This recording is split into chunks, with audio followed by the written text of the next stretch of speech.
Just so you know, it's funny you said the Civil War because that was the first thing my mother read to me. I can remember to this day in my bedroom that overlooked the backyard of our house, which faced London Town Elementary's ball fields and everything. That's where I pretty much moved. We first moved here to Centreville. I think London Town was still partially built. I remember the first thing my mom would never read me Dr. Seuss books or things like that. She read me my dad's history book. My dad was an immigrant. My dad was an immigrant from Iran in 1959, and he went to Howard University. And so she would take his books and read to me. And I was little, but I remember the Silver War. I was like, the Silver War. I thought the same thing. I didn't get that, the silver part of it. So, but that started my interest and fascination with history, especially local history, given where we live, sort of thing. But Right. yeah, so, and Michael and Nell, you guys going to chime in here? Or are you going to just watch? I will.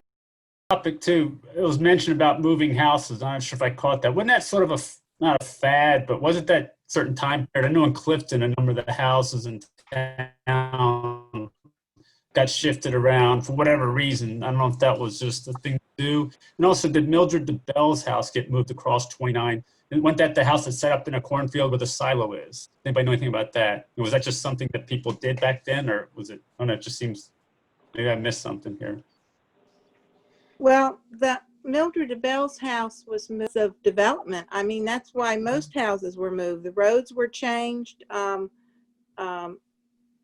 You know, and if people wanted to keep their house, or I think a few people, when Dulles went in, kept their houses and moved them, but I think most of them were just sold.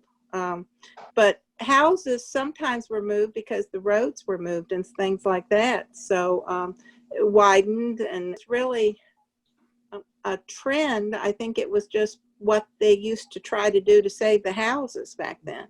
Makes sense. Yeah, okay. Mildred and her husband sold the house because they sold the farm, the dairy farm that they were operating before that. And then the library moved into that same place where the house used to be. So they moved the house a couple miles down the road. Right. So to answer Mark's question, I think a lot of the homes that were bought and moved were done as an opportunity. There was a lot of construction going on, as Linnell and Bonnie talked about, that made these houses available. Virginia Department of Highways and Transportation suddenly became homeowners for all these places, and they offered to sell them pretty bargain basement prices so that they did not have to worry about doing the demolition and moving all the material. The house I grew up in Oakton, was originally seated on the land where the ramp from I-66 West to Route 50 West is.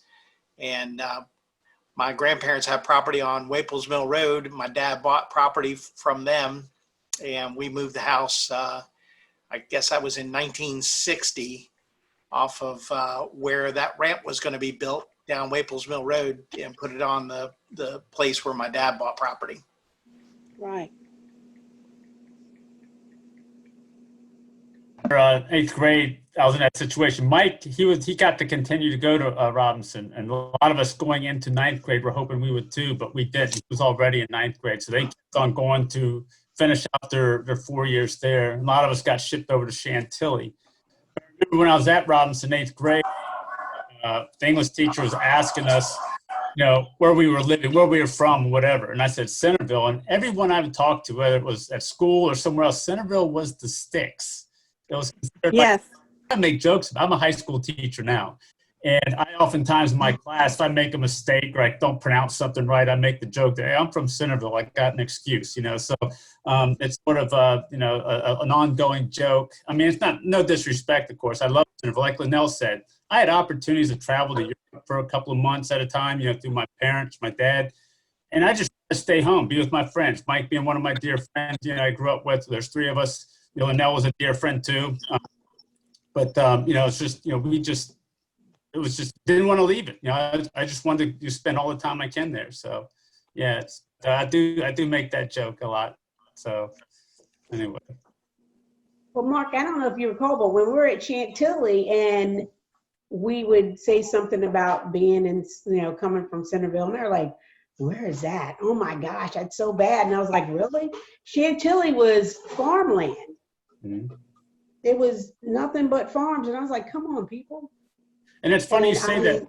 I was growing up in Centreville. There was a farm, of course, and that was Farmer Palmer's farm. Mike set it on fire a bunch of times. Oops, I wasn't supposed to say that. I'm joking. He didn't But set it on fire. it did But get set on fire quite a few times. yeah, But the I one could go behind over there, your house. I'd get off the bus and jump on the cows and ride the cows. So, I mean, that's what I did. Mr. Palmer would come on, he'd scream at me, Yeah. That cow's gonna kill you, but didn't stop us. We loved it. Yeah, that was a fun playground for a lot of us and everything. I think I was in ninth grade. I was this big military fan. I remember I was playing Army up there with my other friends. It was kind of an embarrassment. We're ninth graders. We're still doing that kind of stuff. So with sticks and make-believe. And I remember the word got out on the bus that that's what we were doing. It was talking about a major embarrassment. It's like social suicide, with all the other kids. That's for little kids. You don't do that stuff now. But in our ninth grade, we had like uniforms that we got from surplus stores and, things like that. And boy, we definitely got our share of ridicule about that. But yeah, so I got a question for everybody. I still don't know. When was London Town actually started? Anybody know? The school itself opened in 1970. Okay. So I Right. started, okay. I can remember, let's see, they paved Stone Road when I was in 7th or 8th about of that time, which would, let's see, be about, let's see, I started elementary school in like 1957 maybe. So that would be in the early 60s, Wow. I guess. Sometime in the early 60s. I know, well, maybe even a little later, because I know a friend of mine, when she got married in 1970, and their first home was in London Town. The first housing developments that I can remember out our way was Chalet Woods. And then London Town came after it, I think. O'Day Drive, which connected to Stone Road, it was even paved later than that. I would say I was probably a sophomore in high school before O'Day was paved, which I graduated from high school in 1970, so it's probably about 68 or 67 before O'Day Drive was even paved. I don't know if any of you know where O'Day Drive is, but it goes from Stone and loops around and comes back out on 29 to 11. My friend Mike, who's remaining silent over there, I'm trying to drag him in. He had a house there for a while. He lived there. Okay. And actually, I lived in a townhouse there. And I lived with him. He actually allowed me to live with him. Oh, my. We didn't Yeah. kill each other. We're still here. Yeah.